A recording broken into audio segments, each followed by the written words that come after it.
Hello, what's up mga parts? Ito po muli ang inyong parts, Digo. At ako naman ang inyong parts, Kent. Para sa panibagong episode ng Taraki Talks. Ayan, paring parts. Ah. Paring parts.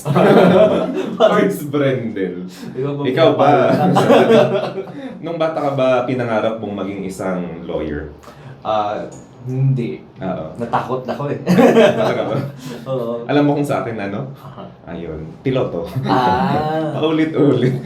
Anyway, as you can see mga parts, ang ating background ngayon, ang background ulit natin ay napakasadyang napakaganda, napakalinis, at maginaw. Parang sa Baguio lang talaga, pero nandito tayo sa Baguio ngayon. Ayan, so mga parts, without further delay, I would like to introduce our guest, our special guest for today. So he is actually a graduate of Bachelor of Laws in St. Louis University. Yeah. And then he passed the bar examinations right away.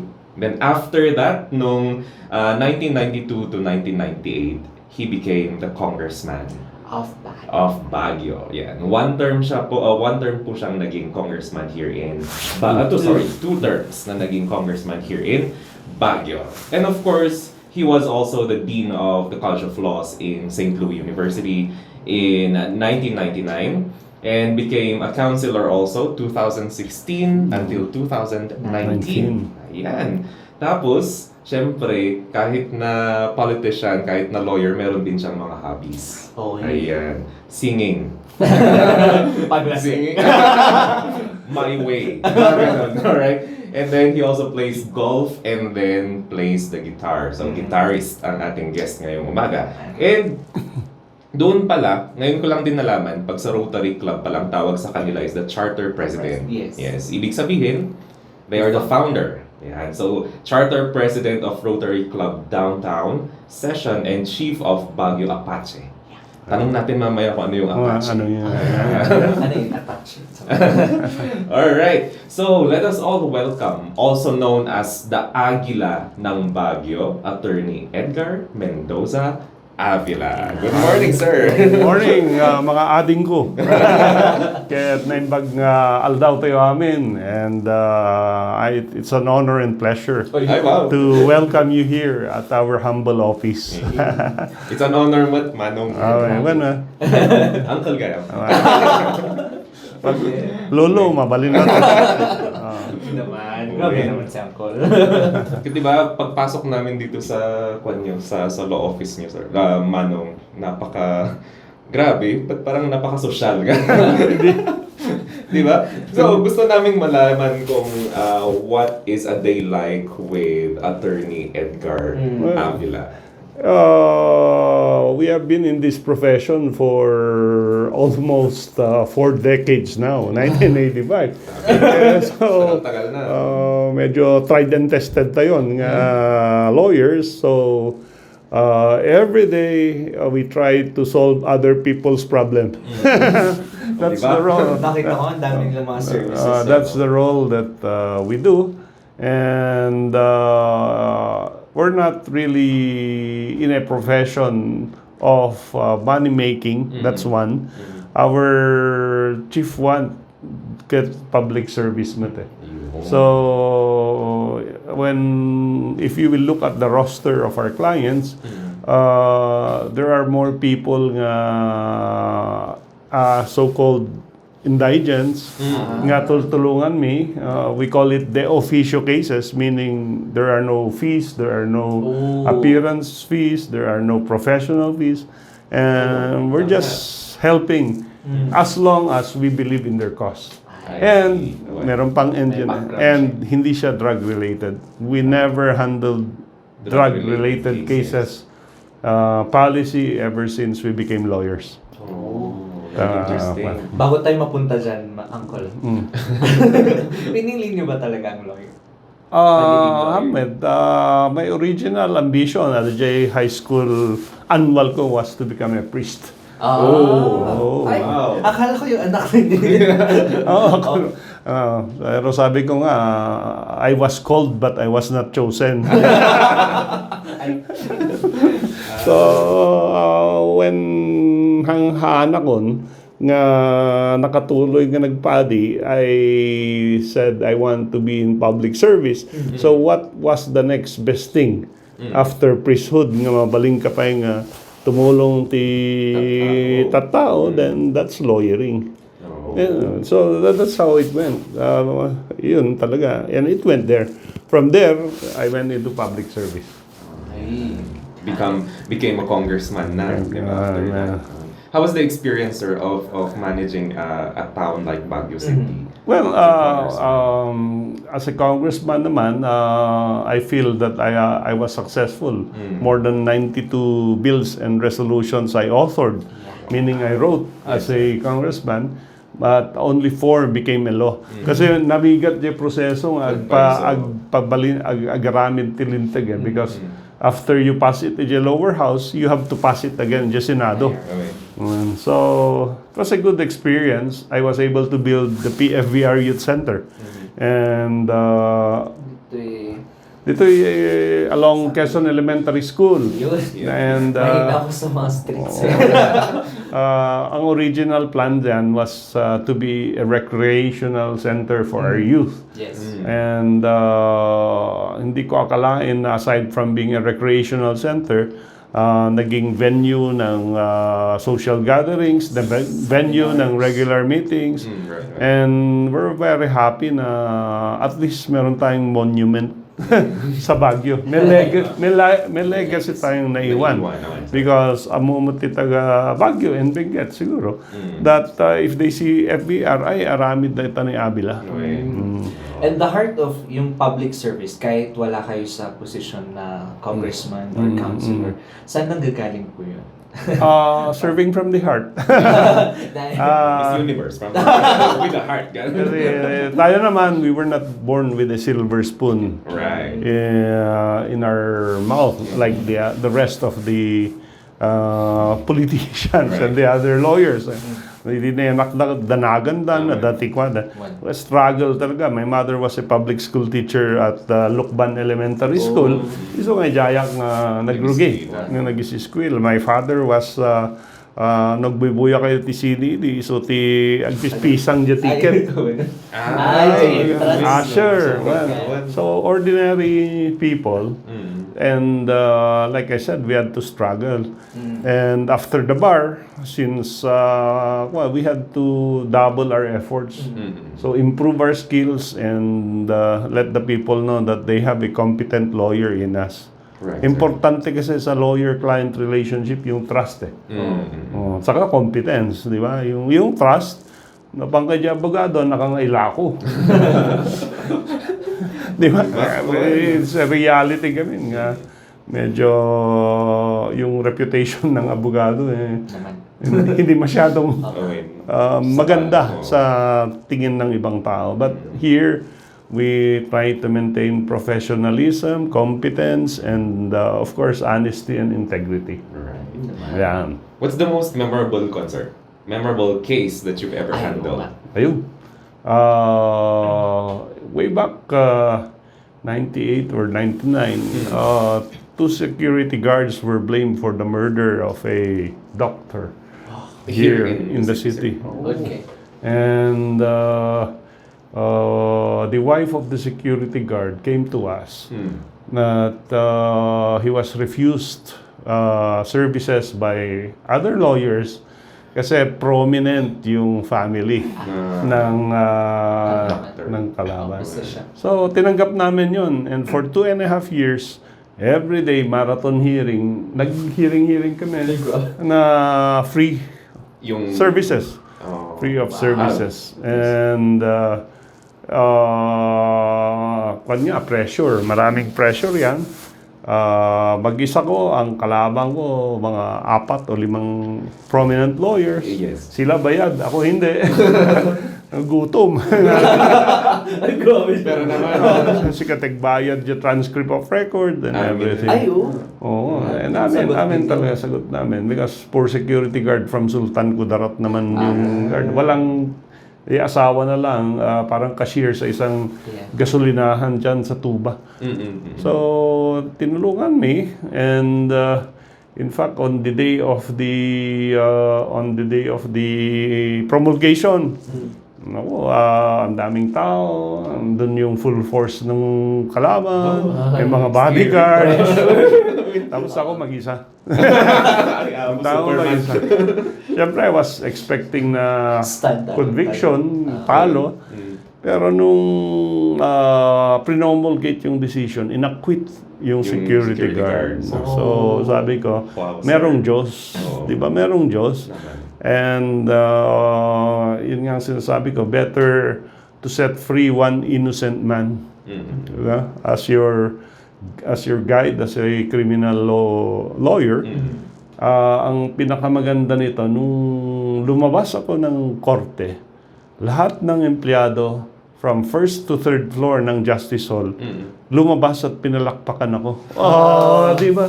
Parang, Nakikita lang ako. ayun na yung maiiyak ka sa beauty, because when you're up against powerful people, di ba, hindi ka nagpa-pressure, ang daming nakikiusap. Alam ko yung judge, hindi rin pinabayaan kasi tinatawagan din siya ng justices ng Supreme Court na mag-decide in favor of the kalaban, but he stuck to his principle at inacquit niya yung tao. And that's the most memorable case I have. I will bring it to my grave. Pero do you still see the security guards? No more. After that, natakot siya Natakot siya. Nagawid sa J. Sultan Kudarat. But that's enough. That's enough satisfaction for us na yung innocent na-quit. This is your pang-ilang case or first case? No. 98 I passed 1985. Medyo may konting pagka-veterano nung araw. Very proud naman na. Well, there are times din naman siguro na may natalo tayong well naman. You do not have a monopoly of knowledge pag law. And contrary to the expectations ng tao, ang kaso depende sa ebidensya. Hindi depende sa abogado. Kasi kung minsan kala nila pag pumunta sila dito, sure win na, abogado na kami. That's why we try to explain. Ang laban sa court, ebidensya. So walang expectations. That's why when you come to our law office, meron tayong pinipirmahan na retainer's contract. At doon sa retainer, sinasabi namin no guarantee. Meaning, sir? Meaning, no matter what kind of case, haming ay bagang mangabak o maabak ka. Masama yun Di ba? What we say is we will give our best. We will do our best to protect your interest.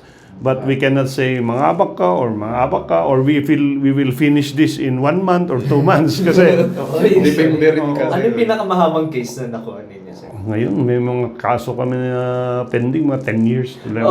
Yung grind ng justice plus pandemic, hindi masyadong gumagalaw ang justice dito ngayon. Kanina Manong, natanong namin yung pinaka-memorable na case na na-handle nyo. Siyempre, noong 1985 din, ano kaya ang first case na na-handle natin? I remember yung first case, sinabak agad ako ng senior associate ko noon, si the late Fernando Cabato. The father of Jojo, John Cabato. He was our senior partner. Yes. Kasi nung pagkapasa ko ng bar, kinuha niya ako sa kanyang office. Si Fernando Cabato. At yung first case ko, medyo mabigat, homicide. So, homicide. Criminal. Again, na-quit yung tao. Taga-kayang ito'y taong, in Baguio, nakainom, stabbing, etc. But finally, he was acquitted. And I remember yung attorney's fees. Kala mo, yayaman ka sa first case. Ang attorney's fees ko isang fried chicken. Figuratively, sir? Hindi, hindi lang figuratively but actually. Wow! Kasi syempre when you are starting, Yes. you cannot impose on the fees. Right. So, di lang. But again, the satisfaction nga natulungan and you stood by your principles. Right. Yeah. So that's the first case. When you won this case, tuloy-tuloy na. Ito na yung turning point pa ng career din as a lawyer. Hindi, yung pan ko kasi is practice talaga eh. I did not want to enter government na pwede akong mag-judge, pwede akong mag-justice, pwede, So, ito lang, private practice talaga ang pan ko. Ang goal in this industry. Grabe. At nakakatakot din kasi sa mga lawyers din. Mas lalo kapag mga mabibigat na cases ang handling niya. You receive lots of death threats as well. Or negative, negative comments. Bashing. Yeah. Mga madaming bashers. Lalo na ngayon. Ngayon may mga cases na magbigay ka lang ng opinion. Pag ayaw nila yung opinion mo, di ba, bayaran ka, bias ka, di ka kasya nga. Hindi ko nga maintindihan eh. Yung ating FB, dapat friends, di ba? Bakit nagiging Hindi pinag-usapan dapat. Di ba, yung mga birthday, mga ganun. They use media to throw insult sometimes. Di ba, maraming trolls kasi. Exactly. Amo, nagpaiso nga tao, inaramid lang. Well, we do not mind. As long as we can sleep peacefully at night, okay na ako doon. As long as you can look at the eyes of your adding straight. Hindi, di ba? Yun naman ang pan natin eh. Malinis naman ang konsensya natin. So, let them be. Ignore. Goodbye sa mga gandang bashers and all. I mean, Manong, a while ago, we've heard din na you have the usapang legal na show. Yes. So what usually na mga legal na usapan na? Yung usapang legal was probably born way back in 2012 or 20... Matagal na siya. Matagal na siya. And with my partner, Peter Wasing. Text questions. Pero usually, they referred at family law. So, nullity of marriage, support of children, violence against women and children. Pabalik-balik na tanong. And then, Baguio, since number one problema ito'y Baguio at daga. Maraming questions about lupa. Ang difference niya sa RNG, sa ikaw at ang batas, yung segment na yon naka-fix na yung mga topics. So, walang interaction. Walang interaction with the audience. Dito'y usapang legal talaga, adda. Tapos, nung na-receive mo dyan yung message, sir, sumbatam nga dagos. Parang quiz. So, you have to think on your feet nga kunada. And of course, that's where experience comes in. You can directly answer. You can direct han nga agure ka ta. Kita mambay ka. Diba? So you can, because based on knowledge, based on experience. Seasoned lawyer. Seasoned with pepper. Ayun. Oy! Bakit bigla tayong tumigil? Narinig ko din kasi, saan nanggaling yung Agila ng Baguio? Yan.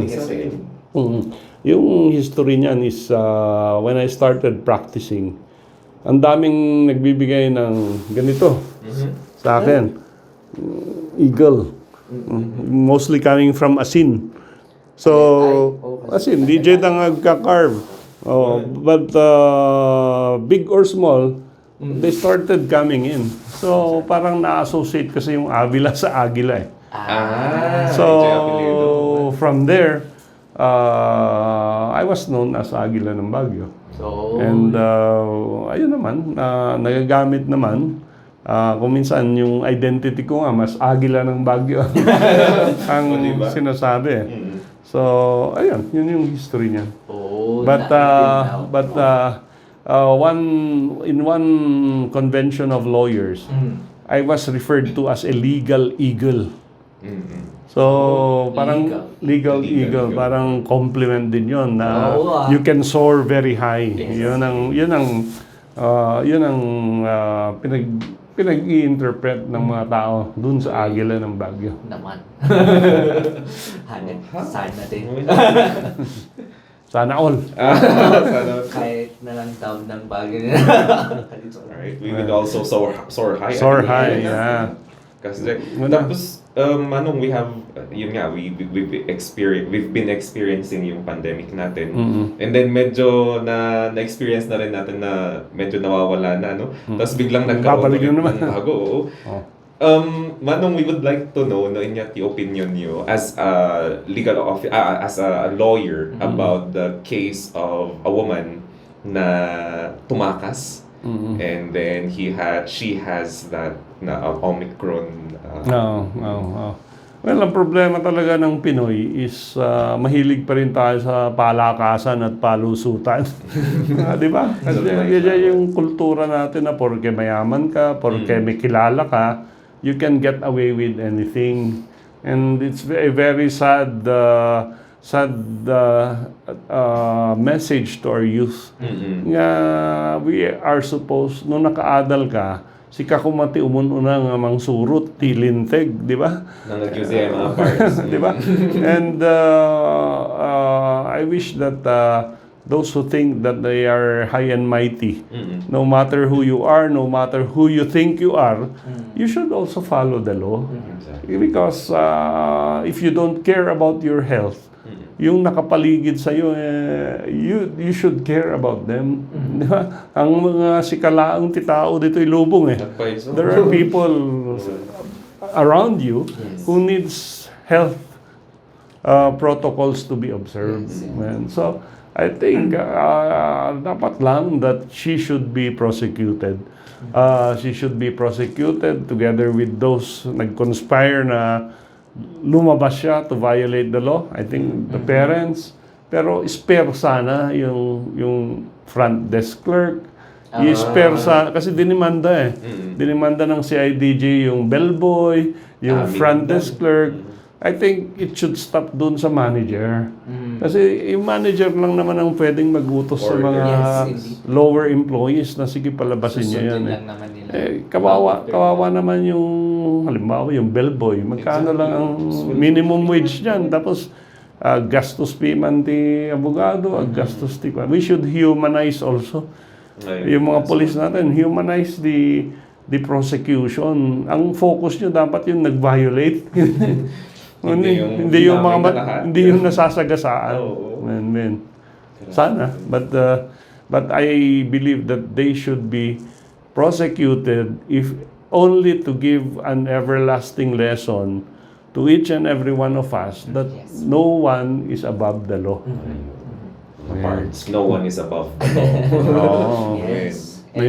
Nayunak kumati isang bala ka lang eh. Baka may FPJ tayo. Matching pa ba yan? Isang pala. TikTok na ba yan? Joke lang. Nag-TikTok kayo, Manong? Hindi. Wala sa time. Speaking of time, yan, di ba nga naging counselor pa ni Manong? Yes. So how do you manage your stress naman, Manong, for both family, work, and all? Well, time management, of course. I see to it that as much as possible, I try to be home for dinner. With family. Kasi time. Yung lunch, hindi mo kayang i-predict yan eh. Maraming ka-meeting, maraming ka-coffee. So, as much as possible, before dinner, as much as possible, Sundays, I want the engagement. Talaga na family Or minimum, na that engagement, I should be there by lunch with the family. And then after that, madikonti rumwar, madikonti ag-accept the engagement if possible. So with all these experiences in as a lawyer, as a family man as well, and syempre, charter president ka din. The Rotary. But marami kayong organizations actually. Actually, Yes. Boy Scouts, Remember, Yes, sir. I was a Boy Scout. I was a Jose Rizal Scout. Di ba? Oh, nice. I was yun yung highest rank of the Boy Scouts Boy Scout. movement. Oo. Taraki nga talaga. Di So, ba? lahat naman ng nadjo-join kong organization, tinitignan ko muna. Kung ang purpose, patangusan lang ng ilong. Ay. Tango naman ako. Di ba, no, sosyalan lang. No, I do not join. I do the invitations. But if makita mo the purpose, no, service, Yes. then I will be interested. So most of it ngayon ang Service-oriented. Yes. Yes, service-oriented. Social causes. Isud J. Maisa, what is that? The one I'm supposed to ask, Apache. Apache, yeah. The Baguio Apaches naman. It's a Baguio Boy group way back in 1939. Wow. So it's 82 years na siya. Oo. 82 years na siya. So yung mga original na Baguio residents, yung mga Paraans, Buenos, sila yung nag-organize. Actually, Boy Scout troop yan nung araw. Nagba-basketball, nagbo-bonfire, nagka-campfire. At palagi silang nanonood sa Pines Chatter, yung mga cowboy and Indian. I see. Because Apache is... An Indian, yeah, an Indian tribe. So siguro mabuy-buya na ni John Wayne. Anyo Mamun. Anyo Mamun. Yan yung origin nila. And then from there, nag-evolve siya. And then, it's the oldest group in the city of Baguio. Tradition. You managed to maintain. Awanti bylaws. Alright. All traditions, awanti, basta, before it was strict requirement nga Baguio born. Yeah. But now, basta Baguio bred. So pwede ka nang mag-join, but magiging peon ka for 1 year before you are accepted. So cohesive group, nagpupuan kami, nag-medical mission. Ayun. Bloodletting. Lahat naman ginagawa namin. Pati reforestation. Gumagawa kami. Different areas. In our own little way. In our own little. Pero big ang magiging beneficiary niya. Marami. Because kahit papaano may sinasabi rin yung mga members mga bautistas. So mga educators, maraming original na taga Baguio talaga. Wow. Yan. Diba? Grabe. Jan? Grabe. I am still in awe. May ganun. Hindi, nakakausap natin ang katulad ni Attorney Avila. Kalad ka rin ako. Pwede ako. Puro makita na ko dyan. Restroom ka, mabalin ng ayaban. Thanks shot ko. Tubay ko. Uy, joke lang. Joke lang. Okay. Dahil dyan, parang gusto ko maglaro. Oo. So, mga parts namin, yung laro namin ngayong araw na to, dating I am like, we call it the 5 words. 5 words. So, magbibigay kami ng 5 words kay Manong Edgar namin. And then, bibigyan niya ng equivalent term. So, yung 5 words, it's either English, Ilocano, Kankanay, Kasday. No explanations. Yes. Alam na nila. Let's go. Ready? Yeah, you 5 first. words. Okay. Ako agad? Okay. Law. Hard. Okay. Hard. Next word, Apache. Service. Third word, Avila. The spirit lives on. Okay, gusto ko yun na. The spirit lives on. And then fourth word natin is family. Love. Di ba? Mapapa-Christmas station tayo. Okay, the last word. 1, 2, 3. Taraki. Taraki. Mga pards at addings. Ayun. I'm very honored. Manong lang. Manong. Kasjay Garo, di ba? Marami tayong natutunan ngayong araw na to. Grabe, parts. Huling hirit na lang, parts, no? Para naman sa ating mga viewers, ano kaya mai-advise din nila para sa kanila? Oo naman pala. Well, Makinig tayo kay Uncle. ang advice natin is as human beings, as members of the community, you always try to do a good turn each day. Kahit na maliit na bagay lang. And palagi kong kinukote yung isang kanta sa Orthodox Church na although I'll translate it in Tagalog, narigat English agnos blidak no kwa. Pero yung reason why we are here in this world, yung sinasabi dun sa Orthodox Church, walang sino man ang nabubuhay para sa sarili lamang. Di ba? Walang sino man ang namamatay para sa sarili lamang. So tayong lahat ay may pananagutan sa isa't isa. Ano kay kanta yun, no? Oo nga, song. Tayong lahat ay tinipon ng Diyos upang makapiling niya. So that is the essence of humanity. Exactly. We're not here because we want to be rich or famous. We're not here because we want to become lawyers, doctors, engineers. No, we are here because we should be serving our people. When you look at your barangay, you look at your barrio, and there are people who need help. Not necessarily in riches help, but akayam laang jay lola ita barangay mo, that is already that's help already. That's help already. So we're not perfect. Exactly. Antayong bagbaga we are saints, but we are trying to help, no, and say we are here for you, nga kakabsat, mga pards. And if we do that, antayong masapul tilintag to discipline us. Right. Di ba? Amon, if we know all our responsibilities, I don't think. Diba? We need laws already, no?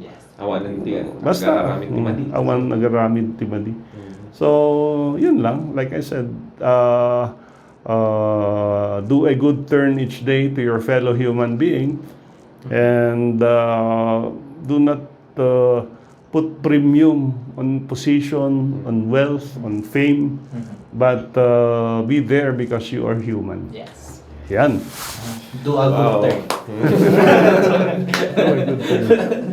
Yes, ayun. grabe. Bigla ka na nag-internalize ako. Ano man. Magdadasal na ba tayo? Hindi. Manong, kanyo yung Facebook page, or And any this activities law office. in your law office din. Yeah, of course, although prohibited mag-advertise ang lawyers, it's prohibited in our canons of ethics. But like I said, we are always ready, willing, and able to serve people who will come asking for our help in legal, if they have legal problems. And basta ang bottom line naman is service, like I always say. Right. Okay. Yan. May page din po ba kayo? Facebook page? Yeah, I have. Edgar Avila. But I have another one, and that's Edgar Avila Public Servant. Yan. Edgar Avila Public Servant. Yan. Like and follow. Down below. Yes. Ayan. So, Pards, marami tayong natutunan ngayon, Grabe. especially regarding legal, mga legal facts, something like that. And of course, about life na rin. Diba? Kailangan nating internalize yan mamaya. Dapat tayo ay pabalik tayo sa ating lungga. Papanoorin ko ulit talaga. You can watch the replay. And share. Sobra. Share. And huling hirit. Yung Tarakis kasi is the name of our batch 75 at SLU Boys High. Oh! Nice. So 70, if you will look at the page of 1975 Boys High class, nandun Taraki. So, lucky beginning for 2022. Exactly. Oh. Yes. Ayan. It's really an honor. Sir. Yes, thank you so also much. for the privilege, like I said. Yeah, for giving your time, Adi, with us. No. Taraki, see? So, nahihirapan na kami magbabay. Babay na. Anyway, this has been Ken And your parts to go for Taraki Talks. Bye po. Ay.